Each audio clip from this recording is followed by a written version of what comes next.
The Zarnak vessel hurtled through the vacuum of space, its sleek hull marred by battle scars. Captain Vorik stood rigid on the command bridge, his four hands gripping the railing as sparks showered from a ruptured conduit. The ship's alarms blared incessantly, a cacophony that underscored the urgency of their predicament. "Status?" Vorik barked, his deep voice cutting through the noise. "Power levels critical. We've lost the primary thrusters," Tech Specialist Drogan reported, his focus on a flickering console. His silver-hued skin reflected the dim emergency lights, and his voice betrayed no panic, only precision. Navigator Larek, younger and less seasoned, turned from his station, his violet eyes wide with concern. "Nearest habitable planet detected. It's primitive, but capable of supporting repairs." Vorik's mandibles twitched, a gesture of displeasure. "Primitive species are unpredictable. We risk exposure or destruction," Drogan interjected. "The ship won't hold together for long." The captain hesitated. Zarnak protocol dictated avoiding contact with lesser civilizations, yet survival outweighed pride. "Set course," he ordered. "Prepare for an emergency landing." The ship descended into Earth's atmosphere with a fiery streak, landing in a secluded area under cover of darkness. The site was less than ideal, an expansive scrapyard filled with rusted metal and human refuse. The Zarnak found the irony bitter. This wasteland was their only hope. "Scanners detect life forms nearby," Larek noted, his tone guarded. Vorik's claws flexed as he issued his next command. "Weapons ready. Stay alert." The ramp lowered with a hiss, releasing a cloud of steam as the Zarnak stepped into the cool night air. The Earth's atmosphere felt dense. It smells alien. Drogan scanned the area with a handheld device. Technologically rudimentary but resourceful. Their metalworking skills are evident. A sudden noise, a sharp clanging, drew their attention. From behind a pile of scrap emerged a human male, his silhouette outlined by the glow of a handheld torch. He was tall and broad-shouldered, his face smudged with grease but lit by a curious smile. "Well, you don't see that every day," the man said, his voice calm but tinged with amazement. "You folks lost?" Vorik stepped forward, towering over the human. "We require assistance. Our vessel is damaged." The man's eyes flickered over the alien crew and their ship, his expression unreadable. After a moment, he extended a hand. "Name's Jacob. Welcome to Earth." Vorik stared at the gesture, unsure of its intent.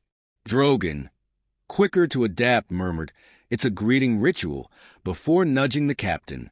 Reluctantly, Vorik extended a clawed hand, grasping Jacob's firmly. "Well," Jacob said, glancing at the ship, "you've come to the right place. This junkyard's got everything. My team and I can help, but it won't be quick." Behind him, 3 figures appeared, each mounted on roaring motorbikes. They dismounted, their movements fluid and confident. Jacob gestured toward them. "These are the R80 riders, repair and defense. We're good at fixing things, and we don't ask too many questions." Vorik's instincts urged caution, but Drogan was already studying the scrapyard with keen interest. "Their resources may suffice, Captain," he said.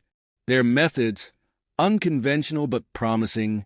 "Unconventional," one of the riders, a wiry man named Alex, echoed. "Try brilliant." He smirked and tossed a wrench into the air, catching it deftly. Larek, still uneasy, muttered, "Their confidence exceeds their technological prowess." Jacob chuckled, overhearing. "Stick around, alien. We might surprise you." The work began almost immediately. The humans, undeterred by the Zarnak's alien technology, approached the repairs with an almost reckless enthusiasm. Jacob and his team swarmed the ship, assessing damage and proposing solutions that seemed borderline ludicrous to the Zarnak crew. At one point, Alex suggested repurposing parts from an old Earth mover to stabilize the ship's failing thrusters. Drogan initially scoffed but reluctantly conceded after Jacob demonstrated the concept using a crude diagram sketched in the dirt. "Crude but effective," Drogan admitted, earning a triumphant grin from Alex. As the hours passed, the initial wariness between the species began to fade. Vork observed from a distance, his distrust tempered by grudging respect for the human's ingenuity. Larek, however, remained skeptical. "They treat this as a game," he muttered. Jacob overheard and approached, wiping his hands on a grease-stained cloth. "You think this is easy for us?" he asked, his tone even. "We're doing what we can with what we've got. That's how we survive here." Larek met his gaze, the human's intensity surprising him. "Survival through improvisation," Larek said thoughtfully. "An interesting philosophy." "Philosophy?" Jacob laughed. "Nah, just common sense." By dawn, significant progress had been made. The ship's critical systems were stabilizing, though much work remained. The Zarnak crew gathered near the ship, weary but relieved. Jacob approached Vork, holding a makeshift tool fashioned from scrap. "This should help with your power coupling issue. Not pretty, but it'll do the job." Vork accepted the tool, his mandibles twitching in what Drogan recognized as a rare sign of approval. "Your resourcefulness is commendable," the captain said. Jacob grinned. "High praise coming from you, Captain." Before Vork could respond, a sudden alert blared from the ship. Larek checked his scanner, his expression darkening. Unidentified signals approaching. Fast. Jacob's smile faded as he turned to his team. "Looks like we're not done yet." The tension returned, sharper than before. The Zarnak and humans exchanged glances, an unspoken agreement forming. Whatever was coming, they would face it together. The early morning light bathed the scrapyard in muted hues as the Zarnak crew and the humans worked side by side. Captain Vork watched from a distance, his arms crossed and his gaze fixed on Jacob and his team. It was an unusual sight. Aliens and humans collaborating without tension, the barriers between their species dissolving under the shared urgency of repairing the ship. Yet, Vork couldn't deny the unease that lingered in his chest. Trust was a fragile thing, and he had not yet decided whether these humans had truly earned it. Drogan was the first to break the silence between the species in a way that wasn't purely functional. While scanning a salvage generator, his attention was caught by a strange melody drifting from a nearby workbench. Alex, one of the R80 riders, had set up a portable speaker, its battered surface vibrating with music that was at once chaotic and mesmerizing. "What is that sound?" Drogan asked, his silver features contorted in confusion. Alex looked up, surprised. "You've never heard music before?" Drogan shook his head. The Zarnak value precision and purpose. Sound is typically reserved for communication or alerts. Alex laughed, the sound light and almost incredulous. "You're missing out. Music isn't just sound, it's emotion, expression." He slid the speaker closer. "Here, let me show you something slower. Less chaotic." Drogan hesitated, but eventually leaned closer, his sharp ears twitching as a soft melody began to play. He didn't say anything, but the faintest glimmer of curiosity sparked in his eyes. Alex grinned, sensing he'd just introduced the alien to something transformative. Meanwhile, Larek found himself drawn into a different kind of exchange. Lucas, a quiet but perceptive member of Jacob's team, had been watching him with interest. "You keep looking at the sky like it's got all the answers," Lucas remarked, leaning against a pile of scrap. Larek turned, surprised. "I am a navigator. The stars are my guide." "Yeah? What's it like, being up there?" Lucas asked, gesturing vaguely toward the heavens. Larek paused, his violet eyes narrowing slightly as he considered the question. "Expansive, unforgiving. Every decision must be precise, or the void will claim you." Lucas nodded thoughtfully. "Sounds a lot like life down here. Different terrain, same stakes." The comment struck Larek more deeply than he expected. He regarded Lucas with newfound respect.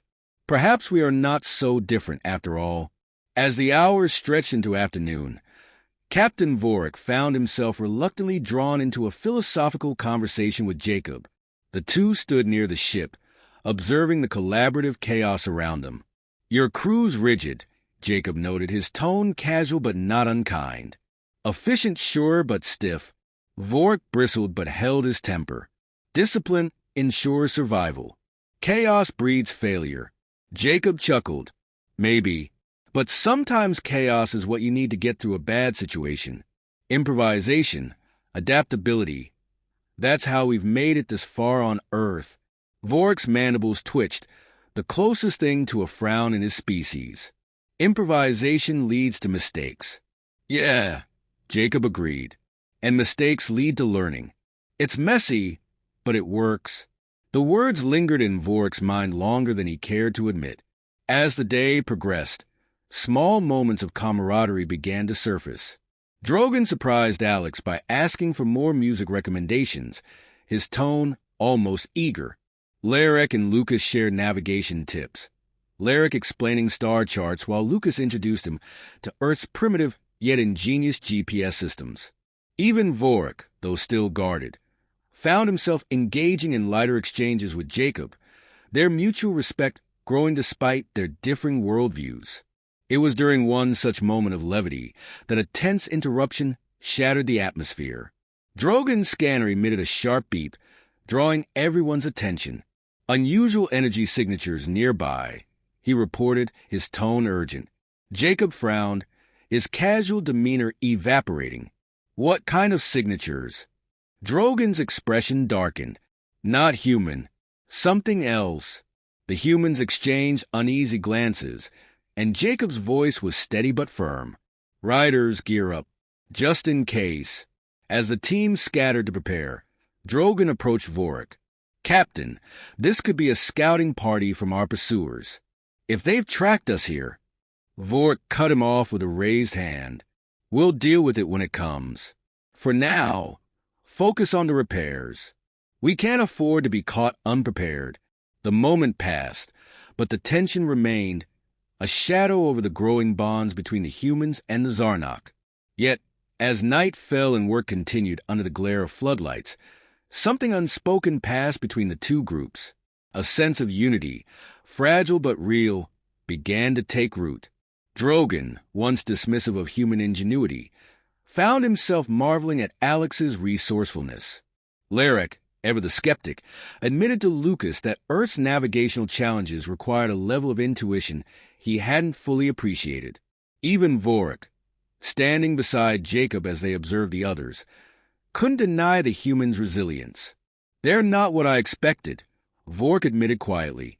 Jacob glanced at him, a hint of a smile tugging at the corners of his mouth.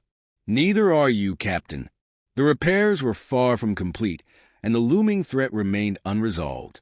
But as the night deepened, a sense of mutual respect and tentative friendship began to solidify. Whatever challenges lay ahead, they would face them together. The night was unervingly still, the air heavy with anticipation. The makeshift work lights scattered across the scrapyard cast long shadows over the Zarnok ship and the gathered crew. Captain Vorik stood at the forefront, his keen eyes scanning the horizon. His instincts, honed by years of interstellar warfare, told him the threat was imminent. Drogon was the first to confirm it.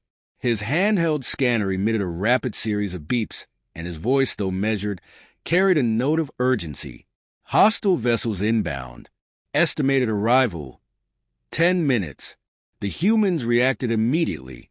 Jacob whistled sharply, rallying his team of riders. All right, people, you know the drill. Defensive positions. Tools down, weapons up. Lucas tossed a crowbar to Alex, who caught it with a practice spin. Guess we're about to see how tough these aliens really are, Lucas quipped, his usual humor masking the tension. Larek stepped forward, his posture rigid. You don't understand what's coming. These are not scavengers or opportunists. They are predators. They will not hesitate. Jacob met his gaze evenly. Good thing we don't hesitate either. Vorik's voice cut through the exchange, firm and commanding. The humans have neither the technology nor the experience to face this threat. Our focus must be on the ship. Once it is operational, we can leave and draw the enemy away. Jacob squared his shoulders, his tone resolute. With respect, Captain, we're not running. If these predators are as bad as you say, letting them go unchecked puts us all at risk. We stand our ground. Vork's mandibles twitched in frustration. This is not your fight. It is now, Jacob said simply. The exchange ended as Drogon's scanner let out another alert. They're here. A low hum filled the air, growing into a deafening roar as three sleek, predatory ships descended through the atmosphere.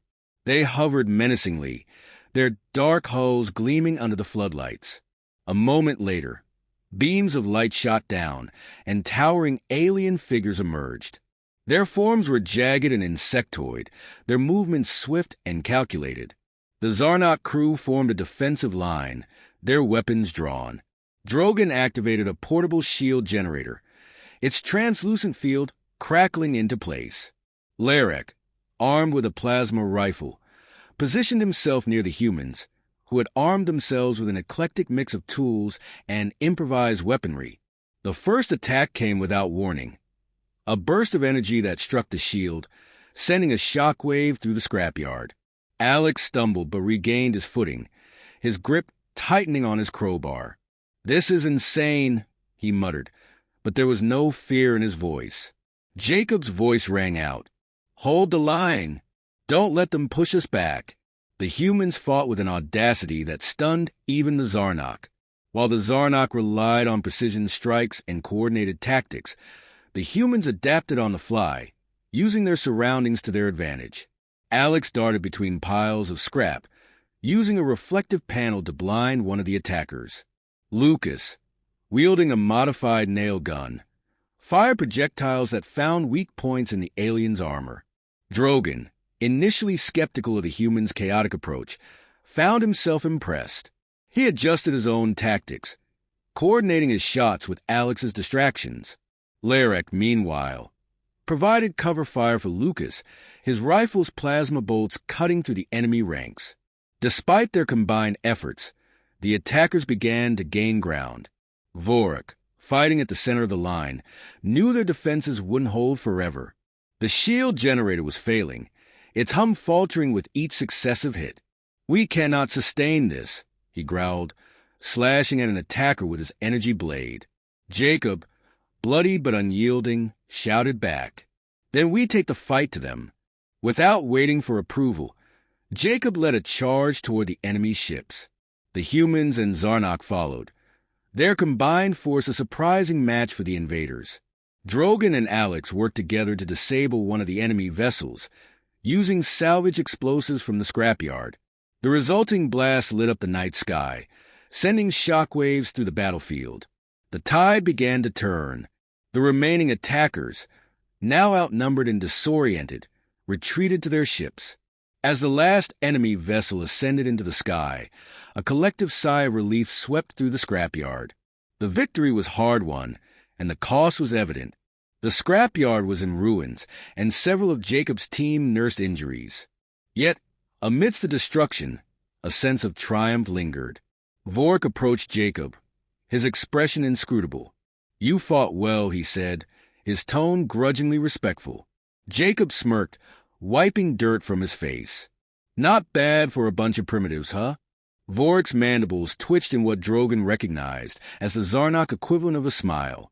"Perhaps there is more to humanity than I anticipated." As dawn broke, the Zarnok ship, now fully repaired, hummed to life. The humans gathered to see their new allies off, their camaraderie forged in the crucible of battle.